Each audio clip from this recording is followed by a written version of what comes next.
Hey everyone, welcome to another $1,000 strap search. I've got my $1,000 in singles here and I'm about to show you what I found. But before I do, let's talk about this week's tip. Now, the thing I want to talk about this week is credibility.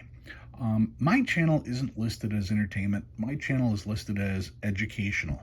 And I put it that way because I try to do this in a way to make it interesting and entertaining and make you, well, accidentally learn something every once in a while about currency. I'm sure if you've watched any of my videos, you've picked up something along the way, and that's what I'm trying to do. I'm trying to help educate you guys as far as what's going on with currency. Now, am I the ultimate expert? No. But do I know more than the average person? Yeah, probably. I've done my best to answer a lot of your guys' questions, and I've done my best to help my credibility. If I find out info, I fill you guys in. If I find out new info that contradicts anything, I'll bring it out there. But imagine if you wanted to go see a person give a lecture and it was about a subject you were interested in but didn't know a whole lot about it.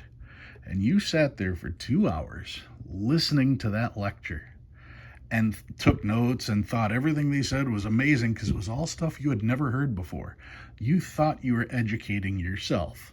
And then after the lecture, you go up to the person during the meet and greet and you find out that that person thinks that the earth is flat, or that we've never been to the moon, or that vaccines don't work, or that the Holocaust never happened, or any other thing that we all basically know, but they just won't accept it. Doesn't that change your credibility of that person?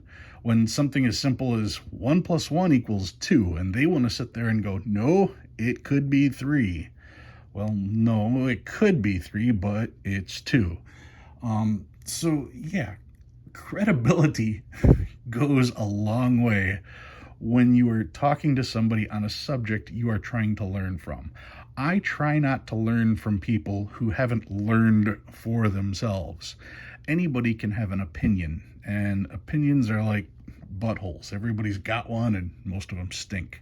So, like I said, make sure that you're using credible sources, not just for currency, but for everything. I caught a bunch of hell a week ago, and I defended myself as much as I could. And I think I came out on top of that one pretty well. I lost a whole 6 subscribers. So for the rest of you, thank you for listening. All right. And what was it that I was talking about? I was talking about getting these singles right here. I got these singles in Vegas. I got 1,000 singles while I was out in Vegas. I do have a couple other Vegas videos I'll probably be posting. There's actually 1,100 singles here. You'll see this top stack of singles is a brand new strap from the Federal Reserve. When I went to Mandalay Bay, that's what they gave me. I figured I'm not going to touch them. I'm going to leave them that way. They're all in order, still with the Federal Reserve strap. I thought it was cool that they gave it to me, so I kept it, but I will get that out of the way for this video. And I went through my 1,000 here, and these were from Excalibur, Aria, Luxor, Treasure Island, the Mirage, Rio, the Orleans, the Gold Coast, the Cosmopolitan, and New York, New York. That's where all these came from. You can see even this one even says Treasure Island on it right there. So that's pretty cool. Anyway, let's take a look and see what I found this week. Starting off, this looked really interesting to me. Somebody went through all the trouble of circling the serial number and circling the series. And I thought, why would they do that? So I double checked the back. Where's George? That's why they did it. Found a Where's George note. This particular Where's George note I found at Excalibur. That's why I marked down the straps and where they came from, so that when I get stuff like this, I can very easily go on the Where's George site and mark down where it came from. I also found an alternator. This one was 07030909, so you've got 0 as the alternating digit. A little bit of writing on it, so I probably won't be keeping that one. Found some trinaries, 1s, 2s, and 3s on this one. 0s, 4s, and 6s here. 0s, 2s, and 5s. So close. Still a trinary, almost a binary, one away. This one's 1s, 3s, and 8s. 1s, 2s, and 3s again. And quads. This one is quad zeros. Quad twos on this one. Quad fours. And my stars. Found a 2017 star. I see star and I see a B note and I get all excited and double check. Nope, 2017. Still a star. I'll still check it later on. 2017 J note from Kansas City. 2013 star note. 2013 as well. Remember, double check your stars, make sure they aren't filled in, because I have seen a filled star. I haven't seen it in person, but I've seen videos of filled stars, so they're out there. You can find them. Another star. Still 2013, and then we get to some of the older notes. My older notes did not hold up very well at all. I'm surprised they were still in circulation. This is a 2001, really rough shape on this one. Another 2001 here, also rough shape. You can see it's torn, tattered. This one will go back in circulation, I'm sure. 1995, and another 1995. 1995 as well. None of these are web notes. 1988, that's already past a web note. And the oldest note I found right here was 1985. So that was it for the finds. Oh, except for this one. What do I have back here? Check it out. I put this one in a case as soon as I found it. Now this note is actually in pretty rough shape. You can see this crease here. It's actually tore right along that crease. It's just too bad. But I pulled this one out because check that out for an over-inking error. It's a filled 8, and as close as I zoom in on here, that's a filled 8. That's definitely an inking error that's on that particular note. That's something I don't see very often. I mean, you see all kinds of little marks and stuff over the top. If I see one or two, I don't think nothing of it.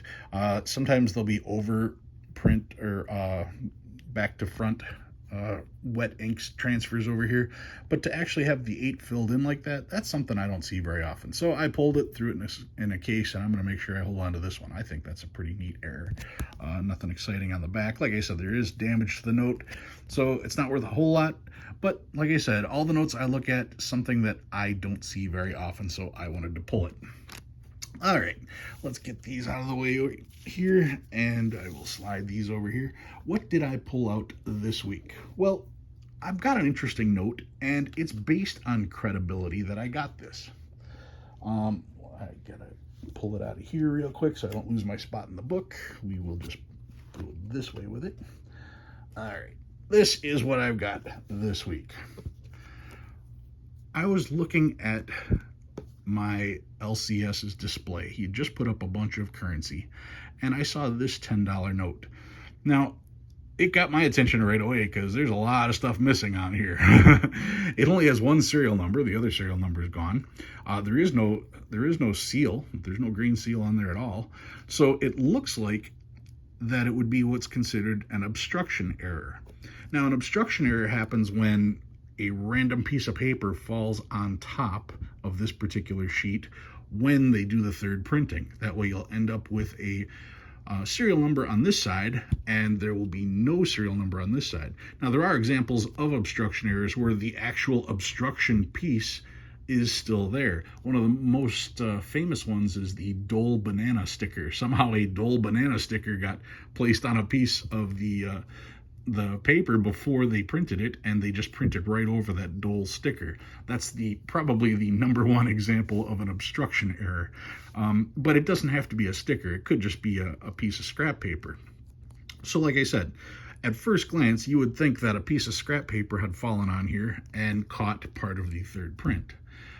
Well, if you look real close, you can actually see the indentation of the numbers, which still doesn't rule out that the numbers were printed on here, the force of the printing, thus making the indentation, but the fact that there was another piece of paper on top of that preventing the ink from actually sticking to this. So that's not unusual. That's not a reason to discount this note. But the problem lies in the bottom area here. Now, when I looked at this note and I said, can I take a quick peek at this? He said, well, it's an error, but I'm not sure if it's a real error. I don't think it's a real error. I just think it's a neat note. That's what my local dealer said.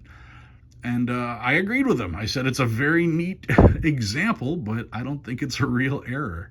And he had it priced at $50. And you can see that's his sticker, error or question mark. $50 is what he put on there. He's got 45 on the back over here.